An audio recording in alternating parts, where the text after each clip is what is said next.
So last night I just finished watching through the original Dragon Ball for the second time in my life, and I love it. I have every single manga all the way through Dragon Ball Z, and I'm thinking about reading that now that I'm done with the cartoon. And watching Dragon Ball makes me realize how other animes just aren't as good as Dragon Ball for some reason. And I've watched a lot of other animes. Dragon Ball was just so appropriate for the time, and it had a good message, and it was a lot of fun.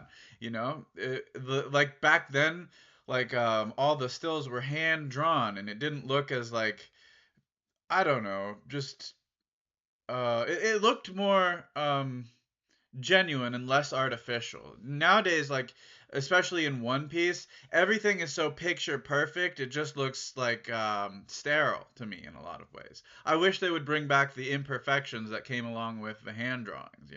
It's not as perfected, and it looks more natural, and it's more perfect by being you know put together by human hands.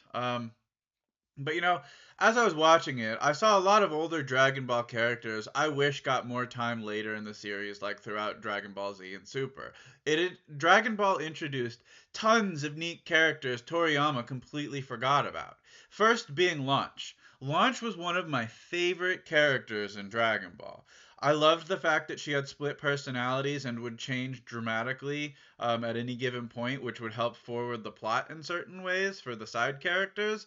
Um, but I also realized, given how Dragon Ball evolved into Dragon Ball Z, the need for launch is completely gone. There's no real situation where having launch there would benefit any of the characters, which I guess is why they gave her the backstory that she left searching for Tien for some reason, which doesn't make sense when you realize that Tien played a large part in Dragon Ball, but we'll get to that later.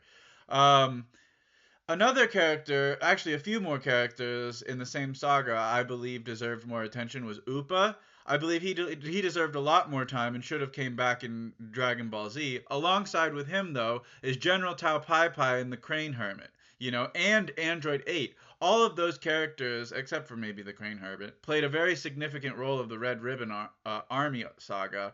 And I think, if they would have given them a presence in Dragon Ball Z alongside the Android saga and the Cell saga, because if you think about it, nobody really knew who Dr. Gero was when they introduced Dr. Gero. It's just Trunks comes and all of a sudden he's talking about this Red Ribbon Army scientist that nobody's ever heard of before, and we're supposed to just be like, oh my god, Dr. Gero is so scary. I think they and I think it was filler. In filler, they introduced General Tao Pai Pai in the Cell Saga when they go to find shelter. But I think General Tao Pai Pai and the Crane Hermit should have had more of a presence in the the backstory of the androids. Because General Tao Pai Pai was very connected to the Red Ribbon saga. He was their hitman. He should have had something to do with Dr. Gero. He should have been like an introductory factor to Dr. Gero and somehow, so that we don't just have this like all of a sudden this new guy is here. It's like it would have been a more cohesive transition into the story arc. And the Crane Hermit was his brother, so having the Crane Hermit, help that transition, I think would have given a lot more weight and meaning to the Red Ribbon or the Cell and Android sagas. And then Android 8 would have fit in there perfectly too because he was a benign android, much like I believe it was Android 13 was they were all very soft spoken except for Android 13 had or maybe it was 16. Android 16 had the intent mission to kill Goku, and Android 8 was just a peaceful robot. I feel like Android 8, it's the Android saga. Where is Android 8?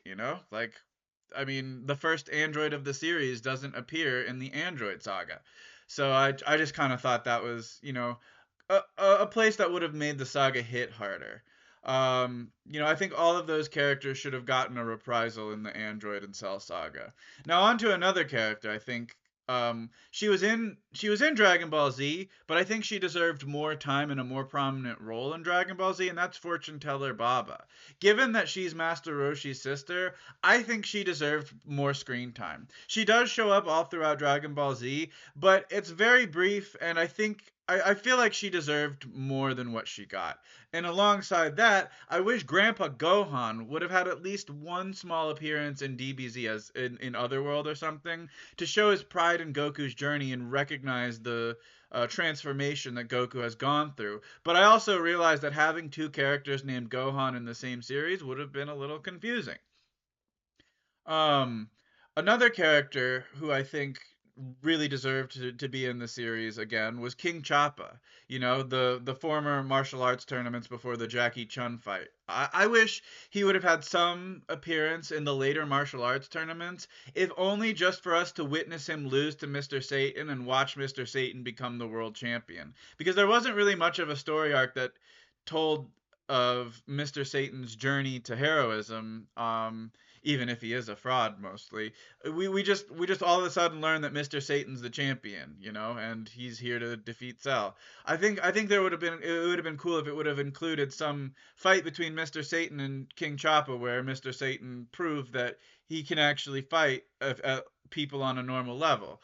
I also think King Choppa needed more of appearance because in the Dragon Ball community, people forget the African representation in Dragon Ball Z. And a lot of people I've seen online recently are arguing that Piccolo is the African of the series, and that kind of upsets me because he's not. He's an entirely different species of humanoid. He's not a human. And a lot of people think that Mr. Popo is racistly depicting an African, but in my mind, I always thought of Mr. Popo as being a genie and not of the human species at all. He's not an African human, he's a genie, which is why he looks a little different, and that's why I thought it was okay. I never once correlated that Mr. Popo was supposed to be an African man. And that is why I think King Choppa deserved more of a poignant role because he was genuinely supposed to be an African man, and he was drawn in a very respectful manner and was considered a very powerful fighter at his time. You know, he was completely forgotten by a large majority of DBZ fans, and most people don't think about calling King Choppa's representation in Dragon Ball when they talk about the inclusion of African characters. And I think including him later in the series would have helped cut a lot of the racial tension that people depict in Dragon Ball Z right now. You know, there are a lot of other characters in DBZ, in Dragon Ball. There were a lot of characters in DBZ that were in Dragon Ball that do appear, but I would have would have gotten more serious time. You know, like Tien was important all the way up until the Cell Saga when he practically became useless, and he should have gotten a buff in Super because honestly, in the Tournament of Power, he doesn't do that much. And I wish they would have expanded on the Tien Shinhan story arc instead of including these new Super Saiyans from a different universe, you know? I don't care about any of the new universe Super Saiyans, honestly. I watched through all of Dragon Ball Super and I liked it, but I wasn't impressed with how there were new Super Saiyans that could turn Super Saiyan because their back was tingly. I wish that time would have gone to fleshing out the evolution of more older characters like Tien Shinhan, you know? What's up with Tien Shinhan's third eye? Why is he the only person in Dragon Ball that has three eyes? I mean, could we get some backstory and maybe like a power unlock for that? And then I mean also Krillin. Krillin is more important than Tien in a lot of ways since Krillin was Goku's friend since practically the beginning of Dragon Ball. But I want like a I want more development with Krillin and his android girlfriend and his daughter, you know? Where's all the time being spent fleshing out these characters and why are we introducing all these new characters but not giving love to the other ones? Either way, Dragon Ball is a great series all the way through Dragon Ball Z, Dragon Ball GT, Dragon Ball Super are all wonderful animes. I love them all with my entire heart. I will watch them, you know, for the rest of my life and I will give appreciation where appreciation is due. They deserve their place as the world's most favorite anime because it's truly remarkable how it is done. But I wish some things were done a little bit differently. And those are just my thoughts about how I feel about Dragon Ball after watching through the entire series and finishing it last night. So yeah, just let me know what your thoughts are. Do you think these characters should have gotten more time in Dragon Ball, or are there other characters I missed that you think deserve the time? Let me know.